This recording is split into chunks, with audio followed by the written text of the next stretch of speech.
Before we begin this video, I recommend that you visit google.com and search for dinardata.com. This website is a great resource for the latest updates on Dinar Guru news, all conveniently located on one page. For more information, I encourage you to visit the site. TV had the crooks on saying changing the exchange rates will lead to deep corruption and smuggling. They are trying everything to stop this. Frank, yes, they're crooks, they are so angry there's no more auctions. There's no more ability for them to steal what they have been stealing from you. You have great leadership with Sudani, they can't steal anymore, isn't it fantastic?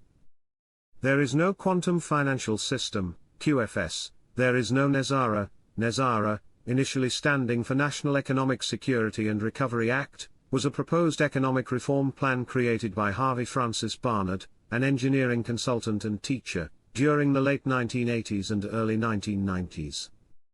Barnard printed 1,000 copies of his proposal and sent them to members of Congress, hoping it would pass quickly on its merits. After his efforts did not succeed, he published it on the internet in 2000.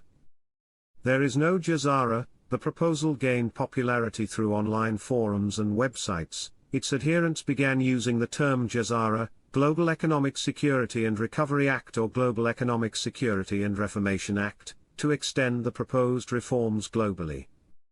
The new strategic agreement between Baghdad and Washington.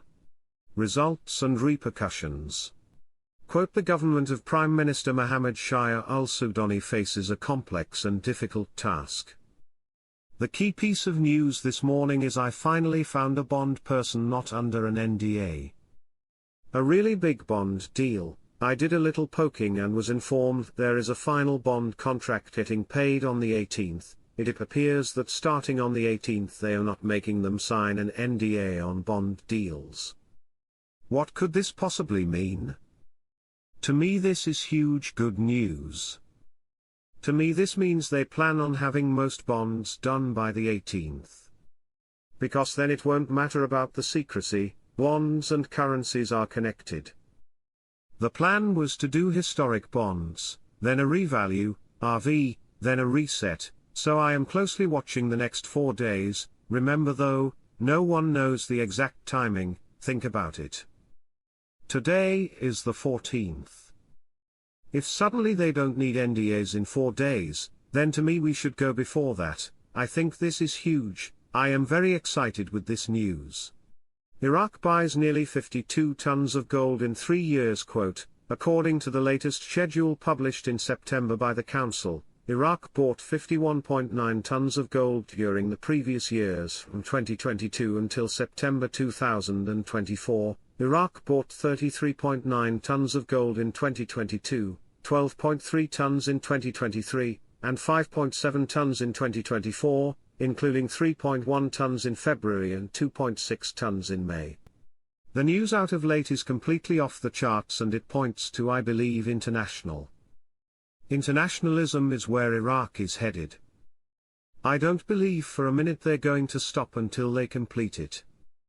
Television is talking about a historical meeting and it was all good. It was between Erbil and Baghdad. After the meeting they said all pay will be equal now, that's saying the HCL is done. They're saying salaries will be released Sunday. However, Sunday is a big holiday for us, so let's see what happens.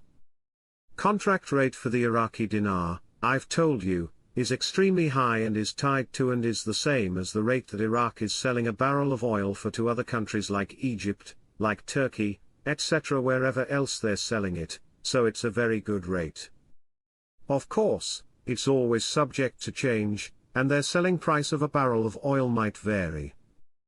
Okay, that's great news, and, from my understanding is they will offer us who have Iraqi dinar, the contract rate for the dinar. Question, are the redemption centers working the weekend? Marks, my banking crew have a heightened alert for this weekend. I am hoping this means something, but we have seen this before. So stay hopeful but calm, the anticipation is palatable, all around the world, people know something is about to happen. We can feel it. Prime Minister Mohammed Shia al-Sudani said on Saturday that the Iraqi state cannot continue its policy of appointing people to the government sector. This came during his reception of a group of dignitaries and farmers from Al-Zubair district and areas west of Basra Governorate, to listen to the problems related to the reality of agriculture and the needs of young people in these areas. During the meeting, al-Sudani stressed, according to a statement received by Shafaq news agency, the need for Iraq to work diligently to diversify the sources of the economy and overcome the fluctuations in oil prices, which represent the main source of the financial and economic sector in the country, noting that continuing the policy of appointment in the government sector is something that the state cannot bear. He explained that the government is concerned with protecting the national product, including agricultural products in accordance with the law in force for this purpose, directing the governors to pay attention to agricultural associations, and the necessity for the head of the association to be a partner in managing the affairs of farmers and solving their problems. His Excellency also directed the study of a proposal to provide loans to agricultural associations or investors to establish factories for agricultural products.